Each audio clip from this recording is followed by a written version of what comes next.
Vuhledar, are there any other intact houses here? Well, how intact? The windows are broken everywhere. If it counts, no, there aren't. As you can imagine, the columns in the houses are damaged. Alexander Koreka, press officer of 72nd, to the point where they cannot be restored. And if they are restored, these buildings will not function properly. Electronics, all gables, water supply, everything was damaged to the point where even if it is restored, they will not be able to hold.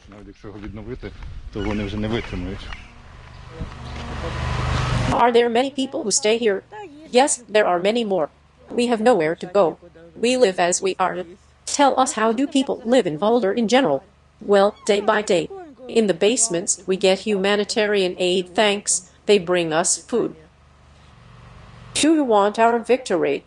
Of course, we want to win. We want stability. Everyone is tired of this complicated situation. What do you plan to do after the war? But who knows? We will be guided by the circumstances.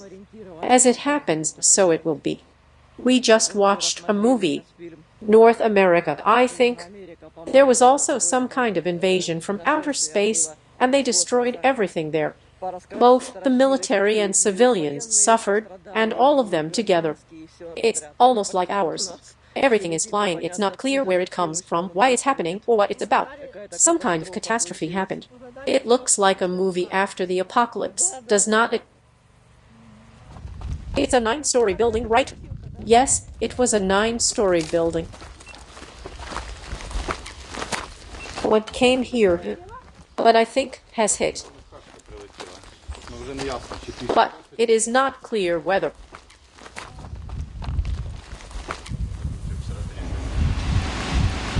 These views make me want to bring every local here and prove it. There are also these people who wait for Russia, who do not know who is shooting at them, what's going on.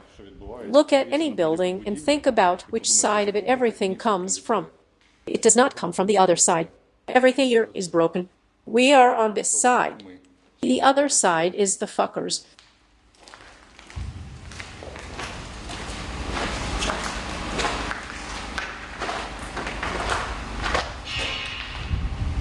Here is a view that is absolutely heartbreaking.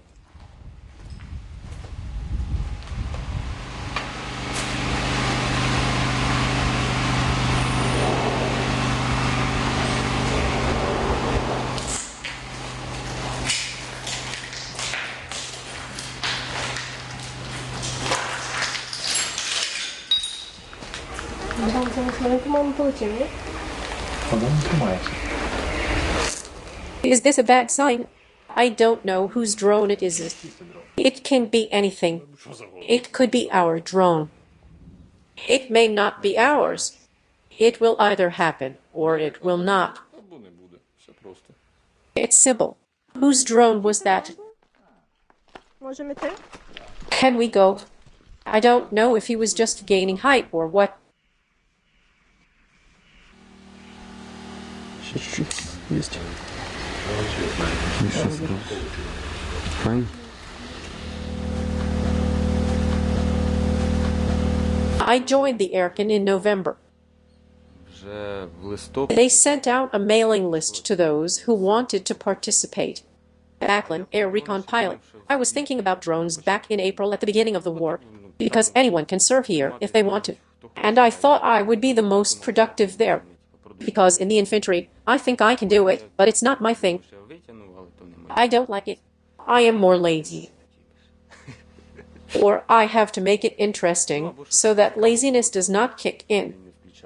So drones are interesting, right? Yeah, why not? It's fun.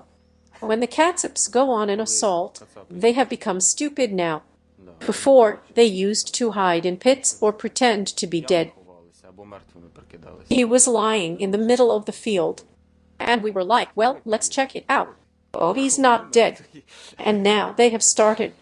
Once there was a very productive week. There are a lot of killed and wounded there. So they hid in the bushes. They were hiding in the bushes, thinking that we did not see them coming. And he sits there. One grenade was brought in, the second one was brought in, and he was sitting there. The third one was brought in, and he sat there. The fourth one was brought in.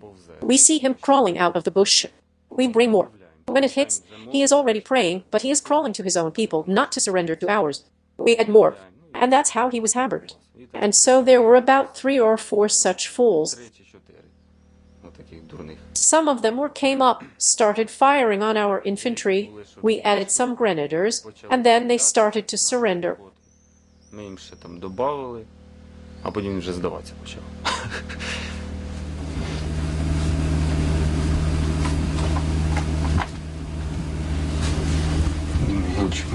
Do you launch it from here? Like here in the yards. We have another one on the way. Plus, I'll have a look at it now. And then the hut that was burned down last night. What do you need there? Do you remember the house that was the last one to be knocked down last night?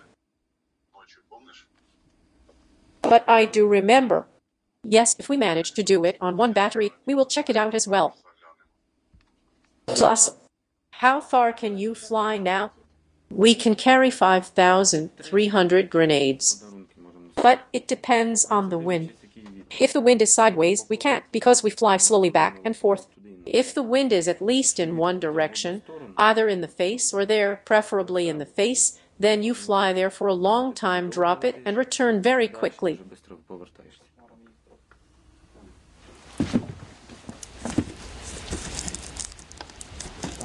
Да не, я там вытяну нормально.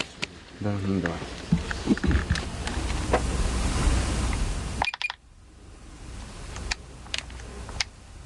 Did you throw it? Понимаешь. Походи. Ну дай зуму на место. Походи.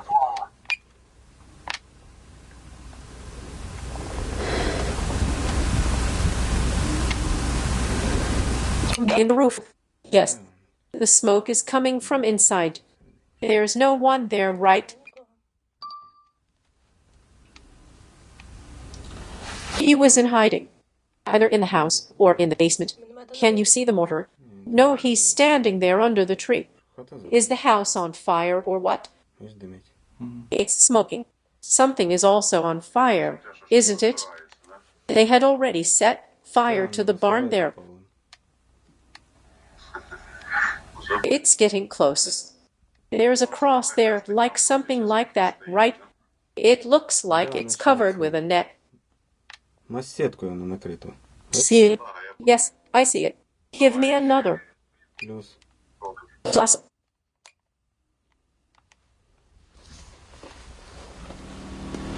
What do you consider your biggest achievement with drones this year? Like on what we throw down? Once I got it into a Muscovite's backpack. Yes, he left his backpack behind and climbed under the tank. I hit him right in the backpack. Yes, it was fun. One more thing, but there is no video confirmation. I was told that I threw a grenade directly at one's head. Can you show me where the Russians are from here? There are houses. Yes, there's Pavlovko. They are already there. From there, we and so on them out. Vuhledar is on top. Vuhledar is a dominant height, and we are now dominating it. So we are in a better position now. Yes. How intense is the fighting here now? Now both sides are on the defensive. Both we and they are making attempts. But so far, these attempts remain only attempts. We are waiting for commands. As soon as the command is given, we will do everything.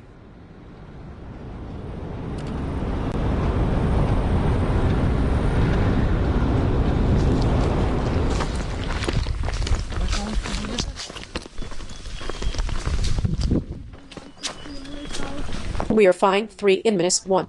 3 in -1. What do you have here? A restaurant kitchen. Will you make coffee? Good afternoon. Good afternoon. I am the company commander. It's very dangerous, because you can still hear the attempts of assault from the other side, so this is unlikely to work. Assault operations. Well, if you can hear in the distance, haven't you heard? There have just been 3 arrivals. This is called artillery recon. Artillery training, to be exact. I think it's nothing serious. It's far away. Rusik, company commander, a year and a half later. I left in September for 2 days. I took my son to the first grade. Then, in October, my wife fell ill and had surgery. I left for 5 days to be with my children while. And recently I went to my brother's funeral. He was recently killed near Luhansk, so I was out 3 times. God willing, I'll finally go on a full vacation. Because I want to be at home. I want to change the situation a bit, to see people without uniforms. Was your brother also a soldier? Yes, he was in the National Guard, Kolchitsky's battalion.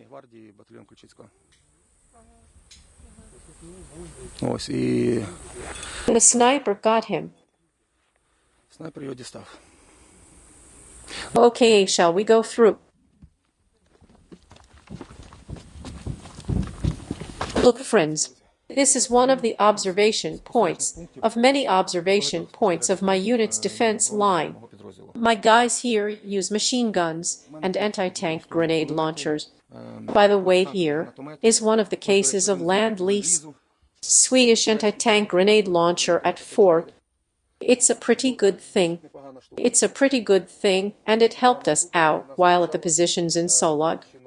A Katsip armed P-Arsenal carriers was hit with the same weapon. The second armed P-Arsenal carriers was dismantled by machine gunners from Browning. In general, the 14th, the honey feast of the savior of last year, is like a second birthday. I will never forget that day. It was probably one of the worst battles we've had since we've been here in the ranks of the armed forces of Ukraine during the full-scale invasion.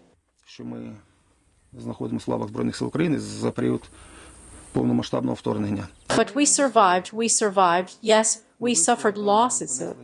We had to retreat to reserve positions.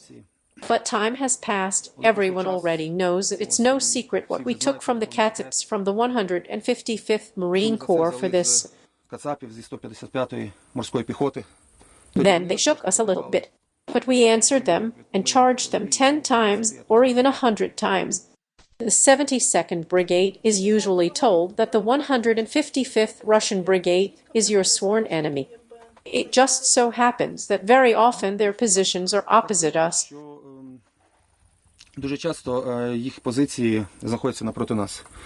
That is, we take on new positions, and there is a certain rotation. And again, these Marines are opposite us. In principle, it is possible, even necessary, to fight them. In general, we have an interesting situation. I don't know, I was just lucky that the sabotage and reconnaissance group bypassed our positions and entered our already established lines of communication. My fighter, call sign Marek, went to the toilet and saw that one of the fighters from the 155th tried to throw a grenade into the dugout. He took him out. He gave the command that the enemy was already on our positions. The guys took up the defense. We pushed the enemy away from our positions. That is, it was just luck. But it was not only the Marines that we encountered in these positions. There were also mobilized soldiers. There were even young Muscovites, as it happens, young guys. About 22 to 24 years old. Wagners also held these positions. Literally, at the end of December, before the new year, we took some Wagnerians prisoners. Well, our units. If you look at ours, the enemy's positions are now away from us. We are at a distance of 650 meters. 650 meters to enemy positions. Our calculation unit works well. Tetris with Tatar. As soon as they are given a command, they are ready in about 3 or 4 minutes. They work clearly, accurately. And this allows us to keep them there for probably 3 months now, and not allow them to come even within shooting range. If we take machinery in this direction, they haven't tried to use machinery here yet. They've been using machinery for the entire time we've been here directly on these positions, only from the right flank. There is still their destroyed equipment there, and armed P-Arsenal carriers and a tank. That is, it was the only attempt. I'm grateful that it failed. But in any case, every day we are waiting for other attempts, and we are ready for it.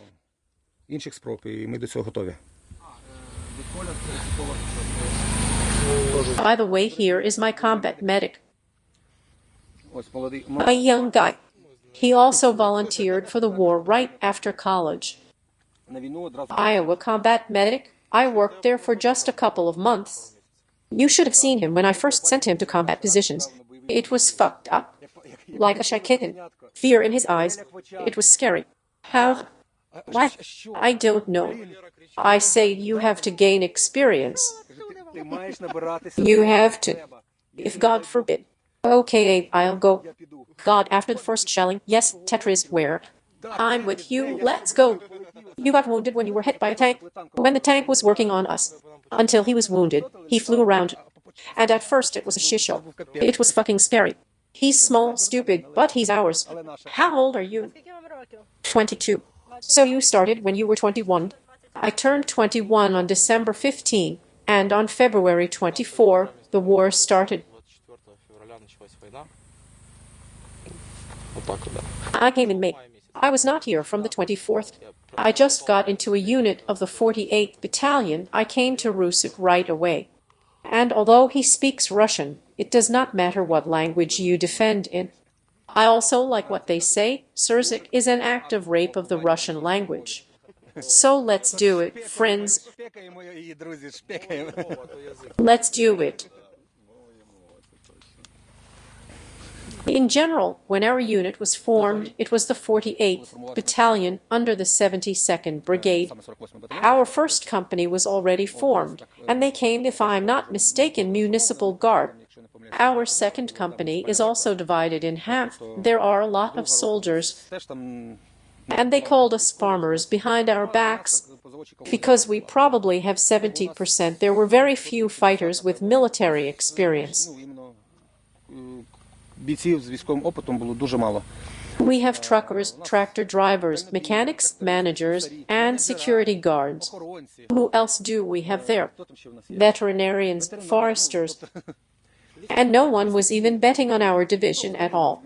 And then, when we got to the power plant, the commander said to us, well, this is the easiest one for you. The direction where shit happens will go to the first and second companies. You just watch and learn. Well, no problem. I also looked at them. Well, we will win the whole war with these guys. And we will sit it out on our own. And then it started. For almost a month and a half, all assault operations were conducted exclusively through our company. Exclusively. It was something. Then a former brigadier came with the commander, and he was sitting there and saying, I wish someone would have told me a month ago that the third company would fight like this. I would say, what, those farmers? I would not have believed it in a million years. He said, damn, time has shown who is who and what to expect. How long have you been in this position? Almost a year.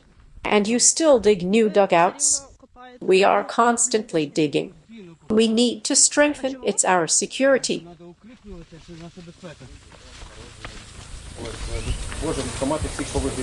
Some are now saying that. There is an opinion that when the war is over, we may not be needed by anyone. I heard it about 4 days ago. I had this feeling of inner apathy. Or maybe it really is. And then I thought, no, our loved ones will need us. We will need each other. We will gather after the war more than once, and we will remember these events in addition. All this will calm our inner beast. It will be an inner sense of satisfaction, a sense of peace, and a sense of security for their loved ones and their families.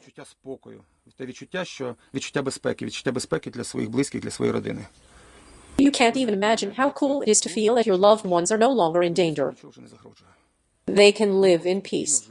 They can safely go to school, go to work, and have children. And to know that you were one of those people, that he did everything possible to achieve this. для досягнення цього.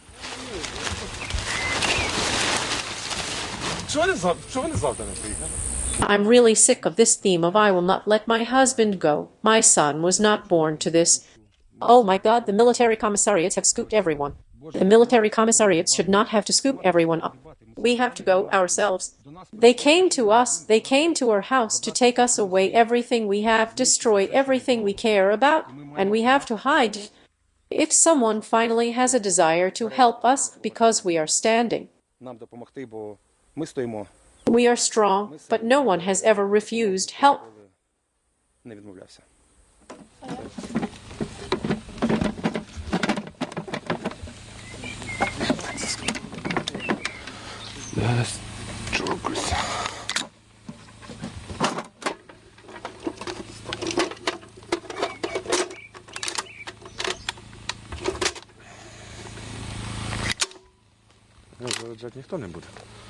Check mortarman. It is almost charged.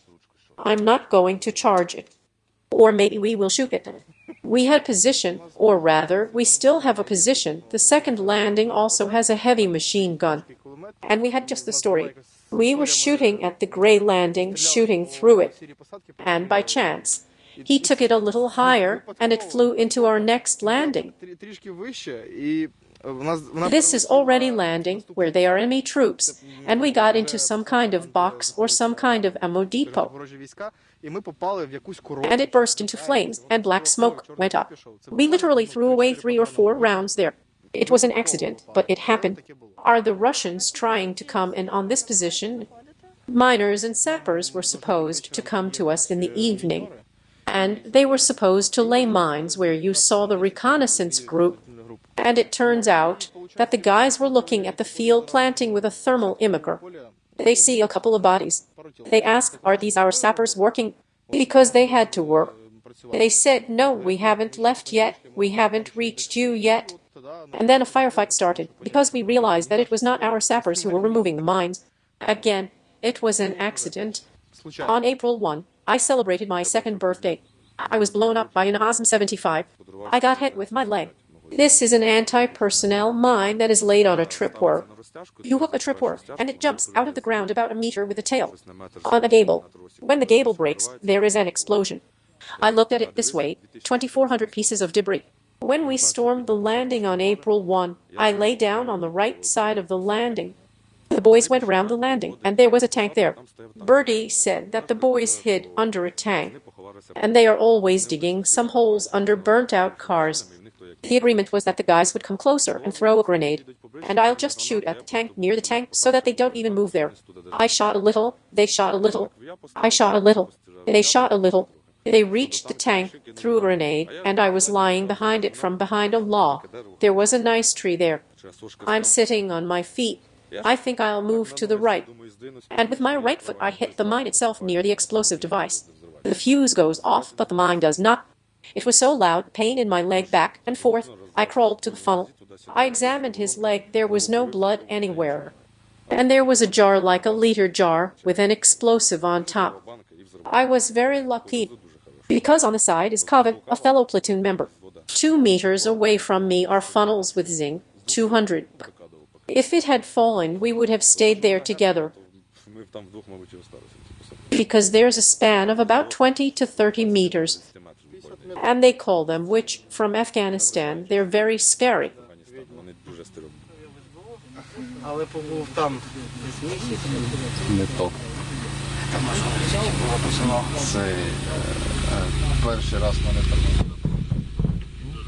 Does the 79th work with ammo now? I guess we need to get out. What happened? Nothing. We will just get a response now. Movement, movement, active movement.